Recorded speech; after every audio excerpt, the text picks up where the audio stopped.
गाड़ी का नंबर बताइए ना।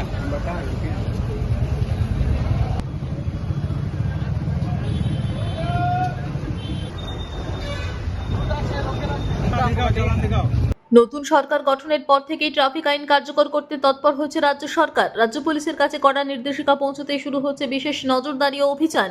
হেলমেট ছাড়া বাইক চালানো, মদ্যপ অবস্থায় গাড়ি চালানো, অতিরিক্ত বোঝাই যানবাহনের বিরুদ্ধে কড়া পদক্ষেপ নেওয়া হচ্ছে। বৃহস্পতিবার রাতে অন্ডাল ট্রাফিক পুলিশের পক্ষ থেকে বিশেষ নাকা চেকিং অভিযান চালানো হয়। অভিযানের সময় হেলমেট না থাকা, প্রয়োজনীয় নথি দেখাতে না পারায় একাধিক গাড়ি চালকের বিরুদ্ধে জরিমানা করা হচ্ছে। ট্রাফিক বিভাগের তরফে জানানো হচ্ছে সাধারণ মানুষের নিরাপত্তার স্বার্থেই অভিযান। পাশাপাশি ট্রাফিক আইন ভাঙলেই কড়া ব্যবস্থা নেওয়া হবে বলেও স্পষ্ট বার্তা দিয়েছে পুলিশ প্রশাসন। এটা আমাদের বেশ কয়েকদিন ধরে চলছে। আসানসোল দুর্গাপুর পুলিশ কমিশনারের বিভিন্ন ট্রাফিক গার্ড এরিয়াতে এই রেডটা চলছে। আমরা স্পেশালি এখন জোর দিচ্ছি ট্রিপল রাইড উইদাউট হেলমেট আর হচ্ছে ড্রাঙ্ক অ্যান্ড ড্রাইভার। এটা আমাদের তো জানেন নতুন সরকার এসছে আমাদের স্টেটে।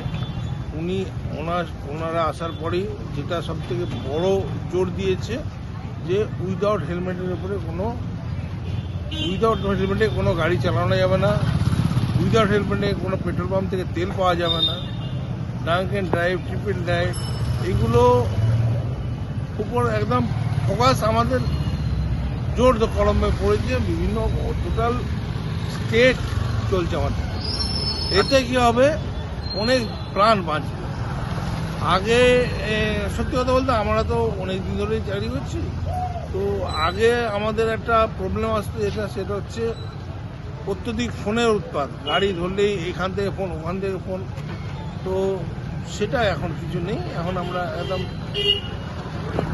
কাজ করছি। অন্ডালে কোথায় কোথায় এই অভিযান চালাচ্ছেন আপনারা? আমাদের অন্ডালে আমরা 3 জায়গাতে আজকে সকাল থেকে করেছি। আমরা টাউন এরিয়াটা বেশি ফোকাস করছি। টাউন এরিয়াটার মধ্যে বেশি এই ধরপাকড়টা চলছে। কতটা আশা করছেন যে কতটা এটা সেফ হবে মানুষ? না, এটা এফেক্ট তো পড়ছেই। এফেক্ট পড়ছে বলতে দেখুন, এর আগে আমরা তো বছর পর বছর অ্যাওয়ারনেস করে আসছি যে উইদাউট হেলমেটে কেউ গাড়ি চালাবে না। উইদাউট হেলমেটে গাড়ি চালালে প্রচণ্ড রিস্ক, যে কোনো সময় সামান্য একটা অ্যাক্সিডেন্টে একটা জীবন চলে যাবে। তবে হ্যাঁ, ওই হেলমেট মানে এইসব হেলমেট চলবে না। ISI মার্কা হেলমেট যেটা গ্রহণযোগ্য, শুধুমাত্র সেই হেলমেট পরেই চলবে। আর হেলমেট এর উপর আমরা যেহেতু জোর দিয়েছি, অটোমেটিক দেখতে পাবেন এখন অনেকেই। শেখ রতনের রিপোর্ট, PB নিউজ।